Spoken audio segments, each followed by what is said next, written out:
That is absolutely ridiculous. That's actually really upset me just thinking about that, actually. I can't believe how rude this is. Wow.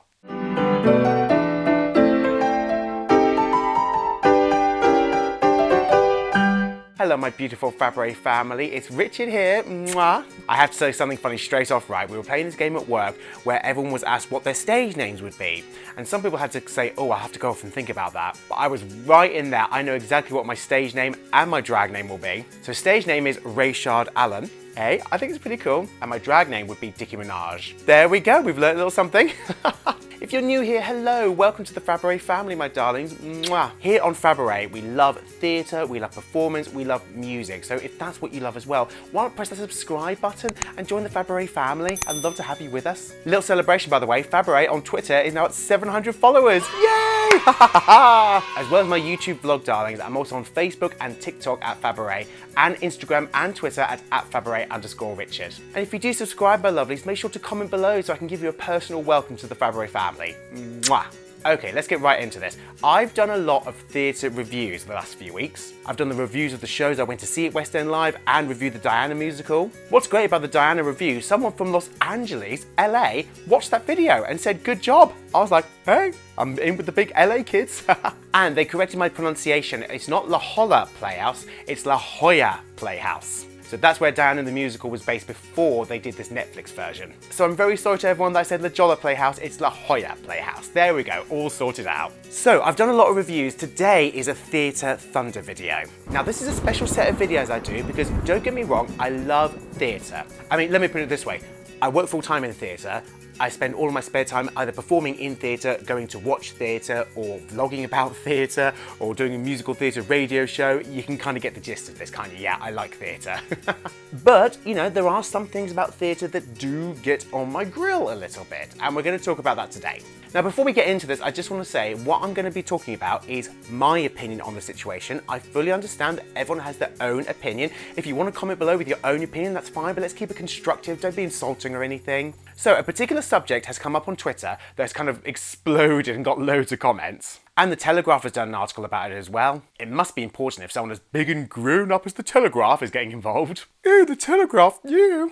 Customers asking for refunds because a particular cast member doesn't perform in the show. Here we go. So Carrie Hope Fletcher put a tweet out saying, I get that it's disappointing not seeing the actors you'd hoped to see, but please don't message those actors to say how much they've disappointed you or ask them for a refund whilst tagging the person you did watch in your complaint. That's just not cool. Don't be that person. So I reckon what happened was maybe someone went to see Cinderella, maybe really excited to see Carrie Hope Fletcher, and for whatever reason, Carrie wasn't on, and they saw the understudy, Georgina Onuora. I went to see Cinderella about a month ago, and it was Georgina performing in the title role. So first of all, let me say, Georgina was fantastic. So I remember getting to the Gillian Lynn Theatre, seeing the cast list, and I was a bit like, oh, okay, of course. I was a bit like, oh, I'm not going to get to see Carrie Hope Fletcher. But my mind instantly went to, hey, I'm going to get to see someone new who I've never really heard of before, and who knows, this person could be the next big West End theatre superstar in a few years. What bugs me with this whole thing is that people are saying, I've paid money to come and see you.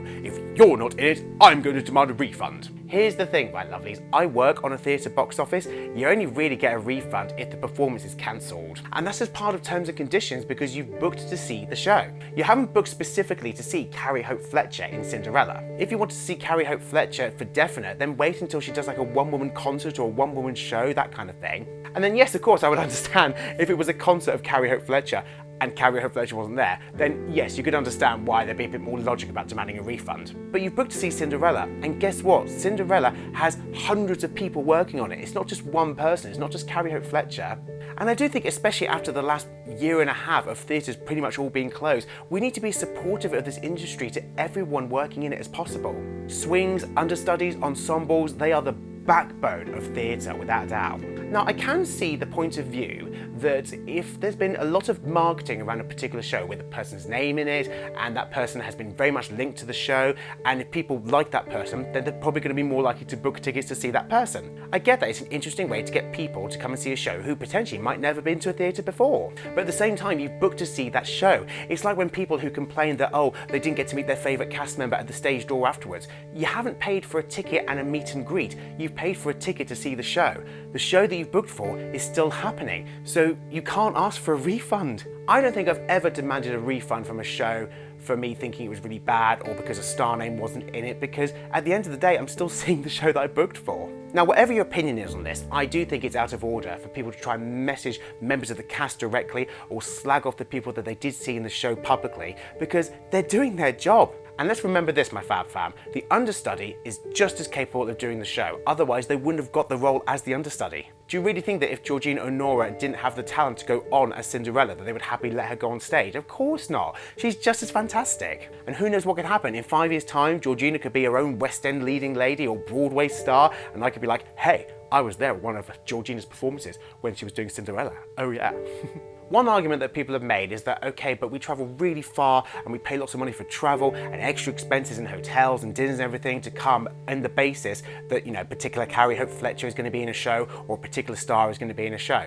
I get that, but the thing is, everybody, things happen that are beyond people's control. Performers are human beings. Sometimes they have personal emergencies. Sometimes they're ill. You can't control it. What Carrie started doing is she puts on her Twitter the exact dates of when she knows she's going to be performing and when she's on holiday. Do you know what? Back in the olden days, before Twitter and internet and everything, if the star wasn't going to be on that night, there'd be a little bit of paper in the programme or there'd be an announcement just before the show started, and that would be it. So Gillian Lynn Theatre is part of LW Theatres, and it does say in the terms and conditions on their website, the company reserves the right to make alterations to the advertised time, programme or cast of a theatre production without being obliged to refund monies or exchange tickets. Tickets cannot be refunded unless a performance is officially cancelled, and the company will not be liable for any additional expenses incurred by customers in the event of a cancelled performance. So all these people are saying, right, I need you to pay for my petrol because I travelled 100 miles to see the show.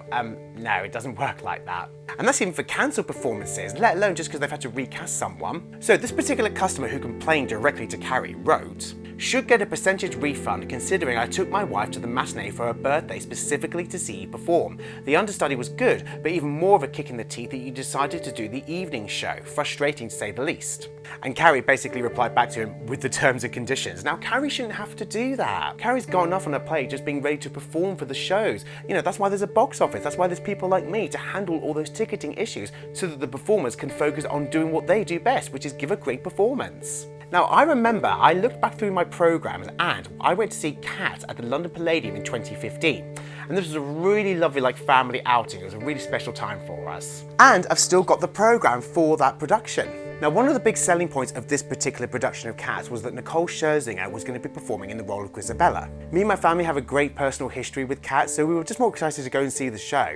And when I got the programme, this was inside it. At today's performance, the role of Grisabella would be performed by Sofia Ragavelas. Now, what's quite interesting, Cats is an ensemble show, very much an ensemble show. Yes, there are some characters that maybe have more recognisable songs than others, for example, Grisabella with Memory, but I wouldn't say there's one main character in Cats. You can't say that with Cats. And looking back through this programme, do you know what was lovely? They showed the cast all of the understudy, swings, ensemble in alphabetical order by surname. So you might have thought initially that they would do a big page for Nicole Scherzinger with all of her stuff in a bigger photo, and they didn't do that with this programme. They just did everyone in alphabetical order, and Nicole Scherzinger comes on this page. There she is. Now, obviously, Nicole's got a bit more text in comparison to some of the other people, but her photo's the same size. She's being treated as the same member of the cast as everybody else, and I think that's fantastic. But again, I remember hearing someone next to me when we sat down in our seats saying, oh, we only came to see Nicole Scherzinger. And it's like, you do realize Nicole Scherzinger is probably going to be on for about 7-8 minutes in total in this whole show. And the rest of the time, oh, sorry, you're just going to be entertained by really incredible singers, dancers, actors. Sorry about that. I just want to read out some comments from Twitter and the Telegraph post. Very interesting mixed opinions here. Despite how much I implore Carrie Fletcher by telling people she is not performing, she should not need to. Firstly, it's unlikely you'll be able to change your ticket anyway, and secondly, more importantly, it's a show. You have not booked a performance of that person. I have booked Cinderella because I would love to see Carrie Fletcher play that part, but I have no problem if we have an alternate understudy standby swingers on. I've even booked shows before as I knew an understudy was on. I totally agree with that. Lots of comments like that giving support to Carrie and Georgina and to the show, which is great. Naked Chef 1966, I'm not going to ask any questions. I understand what you are saying, but it must be terrible for some people who have travelled far and wide to see a show with a certain actor/actress and they get there and it's not them. Perhaps theatres should put out an email before the show and give people a chance to cancel. What? I'm sorry, I normally don't get very angry, but this is a Theatre Thunder video and I'm doing this topic because I'm very passionate about this. But that is absolutely ridiculous. So what this person is saying is that theatres should contact everyone who's booked for a show before they come to see it saying, "Hi, Carrie Hope Fletcher isn't performing. Do you want a refund?" That would be so insulting to everyone involved with the production, especially the understudies who are there waiting in the wings, ready to give you a fantastic performance and give you a great evening's entertainment. Oh, sorry, just calm down there a little bit and breathe. Okay. Kelsey_Abbott gives the perfect reply. I get that, but they would just be shooting themselves in the foot. The theatre wouldn't give a refund just because a certain person isn't in it, so they'd just be wasting money. Also, things may change on the day, e.g. illness. People just need to get over themselves and enjoy the show. I completely agree, you booked to see a show, not to see an individual. I do see why people might be a bit upset or a bit frustrated if they've travelled a long way to see a particular person, but you're there and you're there to see a show, why not just enjoy it, make the most out of it best you can? Sorry, I'm still fuming a bit from that Naked Chef 1966 comment. Like, why would theatre box offices like me call up everyone to say, "Hi, this person's not performing, do you want a refund?" Here we go, this is a great one. Cal_Rob22 says, "Do you expect a refund when you go to see a football match and the player you want to see pulls out in the warm-up and doesn't play? Do people really not understand that performing 8 shows a week is not maintainable? Any theatre goer knows this." Will You says, "If you advertise a show, then the audience is paying to see the show. If you advertise a certain celebrity is performing in the show, don't be surprised if they are annoyed the celebrity isn't there." I do get that point. People might be a little bit annoyed, but you can't just be going asking for a refund because the show that you paid to see is still happening. Oh wow, this is awful. I can't believe how rude this is, wow. Glenn Ewan commented on Telegraph, "Went to a West End production some years ago. Just before the curtain they announced that the lead would be played by the understudy. There followed a chorus of boos." Oh my days, that is, wow. Wow. That's actually really upset me just thinking about that actually. Wow. I can't think of anything more disrespectful than to boo because an understudy is going to be performing. That is just horrible. Imagine that understudy, right? Waiting in the wings, willing to give the performance of a lifetime. Normally, when understudies are given the chance to perform, they give it so much because this is their chance to really shine.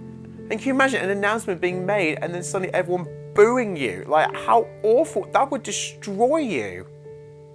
It really upset me. I just can't believe that there are people out there that would do that. That is not on. That's not on at all. Okay, just gonna stop. Okay, wow, okay, sorry. I just got a bit emotional there. This is a lovely comment. Here we go. Gary Cole says, "I saw it last week with Georgina Honora in the title role. She was absolutely amazing. And to be honest, I didn't realise until afterwards that she was the understudy. I booked to see the show on the basis of it being a new musical by Andrew Lloyd Webber. Great. Not on the basis of who was playing the title role. It's well worth going to seeing if you like musicals." So, okay, overall, I can see why people are frustrated by this and why it has become a bit of a big debate. But I do personally stand by the thinking that if you book to see a show, you book to see that show. If a particular person is not on, then there will be another amazing performer standing in the wings, ready to give you the performance of a lifetime, so you'll still enjoy that show. You should not be messaging people directly on Twitter or to their Instagram inboxes or whatever, saying, "We want a partial refund because you weren't on this day, you owe us money." That is going a step too far, and I don't agree with that. Whew, I didn't think I was going to get emotional with that, my goodness. So Theatre Thunder video over. Hooray! Well, lovies, I'd love to hear your thoughts below. Do comment and subscribe if you want to be part of the Fabaret family. I'd love to hear from you. Mwah. And as I mentioned before, lovelies, Fabaret is also on Facebook, TikTok, Instagram and Twitter. Come and follow and join all the fun. I'll see you next Thursday, my lovelies, and hopefully I'll be a bit calmer by then. All right, bye.